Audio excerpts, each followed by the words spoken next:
Elle adresse également ses remerciements aux populations, aux organisations de la société civile, ainsi qu'aux partis politiques qui se sont mobilisés à cet effet. Ce sont au total 3973 agents représentant 9 organisations de la société civile pour la sensibilisation des populations et 3133 observateurs qui ont été accrédités. Quand je vais arriver. Chers amis, j'espère que vous allez bien. Je vous présente là le bilan de la CEI après la révision de la liste électorale. Donc, ce bilan va être présenté par, n'est-ce pas, le président des coordonnateurs des activités, n'est-ce pas, qui sont liées avec, n'est-ce pas, la révision de la liste électorale. Il s'appelle Monsieur Bama Siaka. Donc, nous allons suivre cela attentivement et après, on en revient juste aux chiffres. Permettez-moi de répéter ces chiffres-là pour une question de précision. Parce que je vois, on prend des notes en ce qui concerne les chiffres. S'il vous plaît, je reprends. Ce sont au total 3973 agents représentant 39 organisations de la société civile pour la sensibilisation des populations et 3133 observateurs qui ont été accrédités.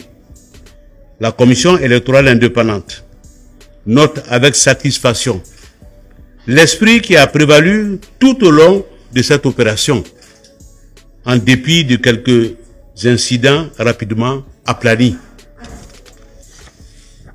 Ainsi, mesdames et messieurs, à la date du 17 novembre 2024, la commission électorale indépendante est heureuse de présenter les statistiques enregistrées sur le territoire national en attente d'intégrer celles de la diaspora, c'est-à-dire les statistiques de l'Europe, des États-Unis, de l'Afrique, etc., etc. Alors, on va préciser les catégories qui ont été concernées par le recensement électoral. La catégorie 1, c'est-à-dire des personnes figurant sur la liste électorale sollicitant un changement de lieu de vote ou de modification de données personnelles. 517 927 requérants, dont 283 419 hommes et 234 505 femmes. Je reprends comme je l'ai promis, ces chiffres-là. Il s'agit de 517 924 requérants, dont 283 419 hommes et 234 505 femmes. Je précise qu'il s'agit de la catégorie 1. S'agissant de la catégorie 2, définition, personne sollicitant une première inscription.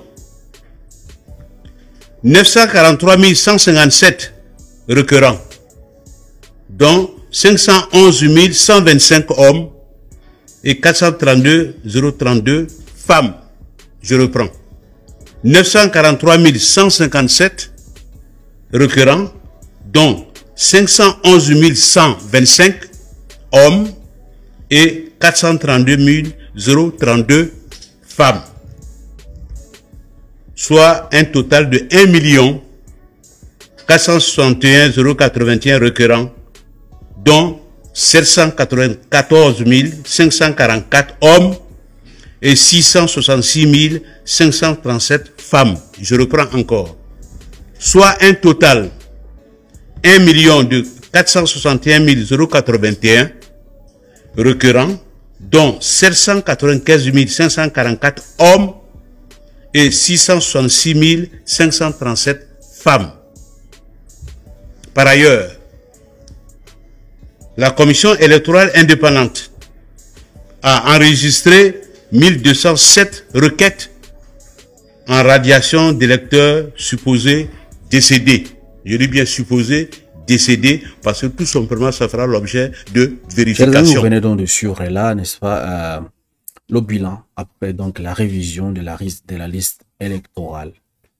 Quel est votre avis sur le bilan que M. Bamasiaka, coordonnateur, n'est-ce pas, de ces activités concernant la révision de la liste électorale? Il a cité les chiffres, j'espère que vous avez suivi comme moi. Donc, en grosso modo, ce qu'on peut dire, tout ce qu'ils ont eu comme activité, que ce soit des personnes qui veulent modifier leurs données et que ce soit des nouvelles inscriptions, ça ne dépasse pas les 1 400 000 personnes. Et l'objectif visé, c'était des 4 millions. Quel est donc le problème? Est-ce que les Ivoiriens ne veulent pas s'enrôler? Si oui, pourquoi?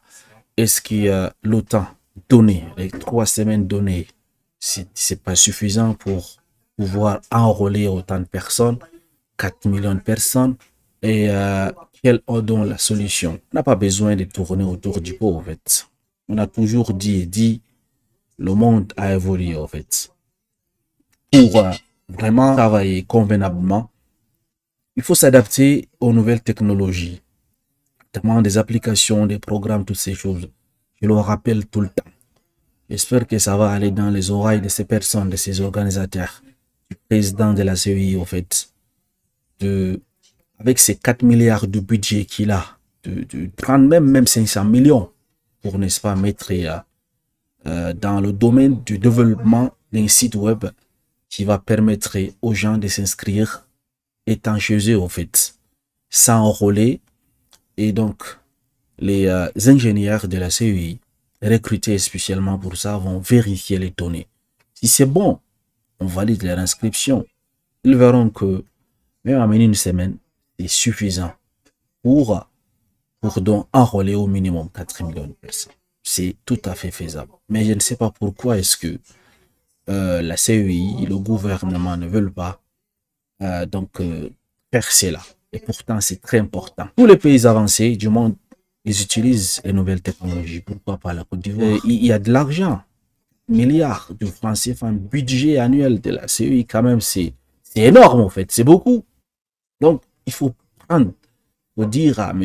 Hubert Koulibaly de prendre même 500 millions et donc faire ces projets en fait. Ainsi, nous n'allons plus nous plaindre et les partis d'opposition ne vont plus demander le prolongement du temps en fait. Voilà. Sauf si ça arrange, n'est-ce pas, le parti au pouvoir, le fait que les gens ne s'inscrivent pas. Mais sinon, je ne vois pas pourquoi ils le feront. Deuxième chose que nous avons constaté à travers, depuis le début, n'est-ce pas, de cette opération de la révision de la liste électorale, vous avez vu, il y a, n'est-ce pas, des différents partis d'opposition, les présidents étaient en tournée, notamment Tidjane Thiam, en fait, il était sur le terrain, en fait, et à la clôture donc, de cette campagne-là, de cette sensibilisation, vous avez vu, les différents partis d'opposition ont fait une requête demandant donc à la CI la prolongation des dates. C'est pas suffisant en fait. Les résultats obtenus ne sont pas satisfaisants. Donc, ils ont besoin de plus de temps. Et je ne sais pas, dernièrement, le porte-parole du gouvernement est sorti pour répondre aux partis d'opposition qui ont demandé donc ces prolongements en disant qu'on ne pourra pas reporter tout le temps, prolonger tout le temps le temps. Pour prolonger tout le temps, n'est-ce pas, le temps pour la révision sur la liste électorale. Là, on se pose la question de savoir est-ce que le fait que les personnes ne s'inscrivent pas sur cette liste-là, est-ce que ça arrange le parti au pouvoir? Parce que sinon, je n'arrive pas à comprendre pourquoi ils le font. Donc, chers amis, dites-moi, qu'en pensez-vous de ce bilan-là qu'ils ont présenté?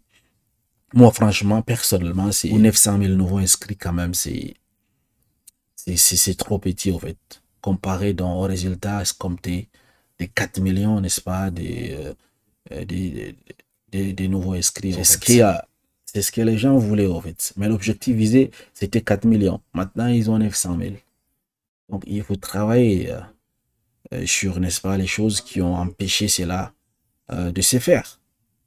Et pensez-vous que, comme moi, il faut également permettre aux Ivoiriens donc de s'inscrire, c'est-à-dire de prolonger encore, de donner même 3 mois ou 4 mois, parce que les élections, c'est en octobre 2025, il y a encore au minimum 10 mois, en fait. S'ils ajoutent même 3 mois, moi, je pense que c'est une bonne chose. Et dites-moi, qu'en pensez-vous de cette histoire-là? Merci.